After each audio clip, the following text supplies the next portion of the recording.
on the phone now has performed a U-turn. He backed and perhaps he still does, Mr. Speaker. This is a leader of the opposition who supported an IRA condoning politician who wanted to get out of NATO and now says... Mr. Speaker, before I go on, the Prime Minister said something about the IRA, and I want him to take it back. I worked in Northern Ireland for 5 years with the police service of Northern Ireland, bringing peace. I prosecuted the Director of Public Prosecution, serious terrorist, for 5 years, working with the intelligence and security forces and with the police in Northern Ireland. Ask the Prime Minister to have the decency to withdraw that comment.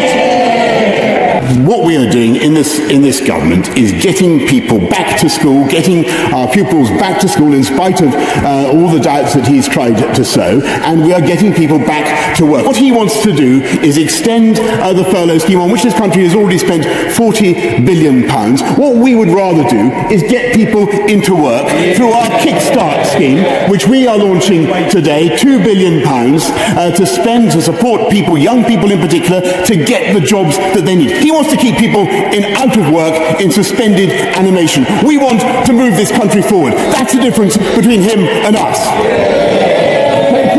Can I just say there was a question about the allegation and all that? I was very concerned that was the point I was making. I think, in fairness, I'm sure you would like to withdraw.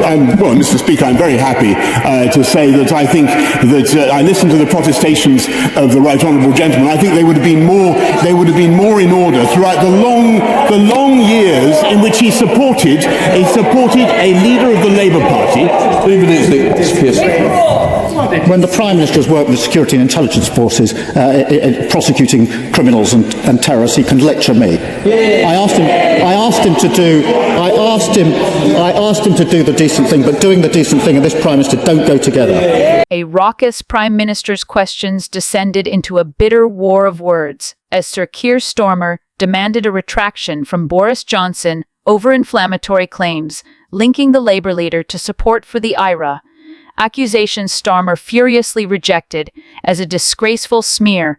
The exchange, already charged with pre-election hostility and political brinkmanship, took a darker turn when Johnson accused the former Director of Public Prosecutions of having supported and condoned the actions of the IRA, drawing gasps across the Commons, and an immediate demand from Starmer for the Prime Minister to withdraw the statement. Starmer, his voice resolute and laced with indignation, turned toward the Speaker of the House, Sir Lindsay Hoyle, requesting his intervention to compel the Prime Minister to retract the allegation. "I ask him to do the decent thing," Starmer declared, locking eyes with the Prime Minister across the dispatch box. But doing the decent thing and this Prime Minister don't go together. The Speaker, visibly uncomfortable, called for order and reminded members that the tone of debate must reflect the gravity of the chamber. He asked the Prime Minister to reflect on his comments, but Johnson, characteristically unrepentant, refused to back down. In a follow-up, Starmer pivoted deftly from defense to offense, reminding the chamber that he had spent his legal career upholding the rule of law and prosecuting terrorists, not excusing them. Starmer snapped while he was writing columns for The Spectator about bendy bananas. It was a scathing line met with thunderous applause from the Labour benches, and it momentarily seized the momentum from Johnson. But the Prime Minister, leaning on his trademark deflection and rhetorical bravado, doubled down, suggesting Starmer's party had a long and tragic history of appeasing enemies of the British state.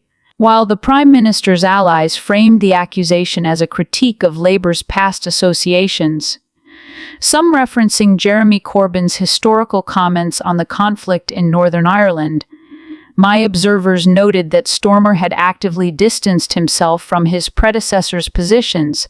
The use of IRA allegations against Starmer, a former chief prosecutor with a record of going after terrorists, struck many as not only historically tenuous, but politically desperate.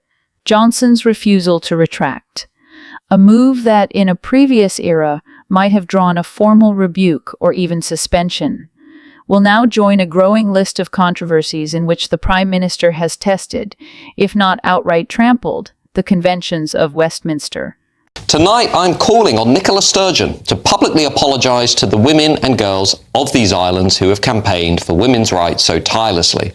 On Wednesday, Lord Hodge delivered the Supreme Court's ruling in 4 Women Scotland versus Scotland's ministers, and they declared that a woman is a woman. The definition of a woman is, of course, to be based on biological sex. Now, many brave women in this country who took on trans extremists and morally righteous politicians have been continuously vilified as bigots, transphobes, xenophobes, and threatened with death and sexual violence for many years.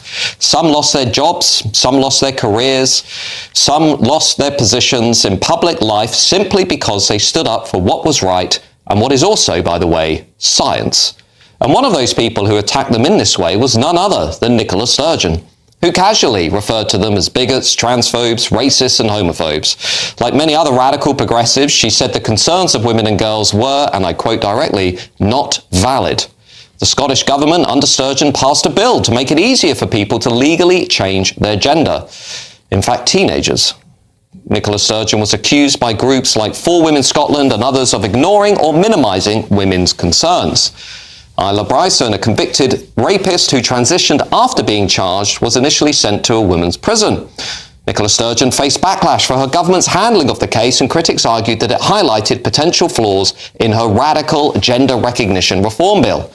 She's accused opponents of her government's bill of using women's rights as, and I quote again, a cloak of acceptability to cover up what is transphobia. Sturgeon said that critics of her laws were deeply misogynist, often homophobic, possibly some of them racist as well. Indeed, she said that on the popular podcast News Agents with the likes of Emily Maitlis and John Sopel. She also tried to ram through some of the most radical laws in the Western world that would have allowed 16-year-olds to change their gender with almost no supervision. And reports state that high-profile female SNP members, including former MP Joanna Cherry, claim they were sidelined or bullied due to their gender-critical beliefs. But it's not just Nicola Sturgeon, is it? Governments, political parties, trade unions, the NHS, prisons, the police, sports organisations, educational facilities have all got the new law wrong, and they need to revisit their policies. They too should now apologise so we can truly move on as a country. Because now the highest court in the land has told Nicola Sturgeon that she was wrong. And when you're wrong, do you know what you do? You hold your hands up and you apologise. You say you're sorry. And that's exactly what Nicola Sturgeon should be doing right now. She should apologise to the women and girls on these islands. A fresh political storm has erupted in Scotland as prominent political analyst and commentator Professor Matthew Goodwin publicly called on former First Minister Nicola Sturgeon to issue a full apology to the women and girls of the United Kingdom who, he argues, were vilified for speaking out against gender ideology during her leadership. Goodwin's pointed remarks come amid ongoing public reckoning over the Scottish Government's handling of gender recognition reforms, a political project that ignited fierce national debate, prompted legal intervention from Westminster, and, critics argue, created a hostile climate for women. Expressing concerns about single-sex spaces, women's rights, and child safeguarding, Goodwin's statement reflects a growing backlash from academics, commentators, and grassroots women's rights groups who claim that female dissent was not only dismissed, but actively targeted under the Sturgeon administration's ideological agenda. They argue that politicians created a moral panic around transphobia to deflect legitimate questions, and that apologies are long overdue from those who helped foster the climate of fear and intolerance.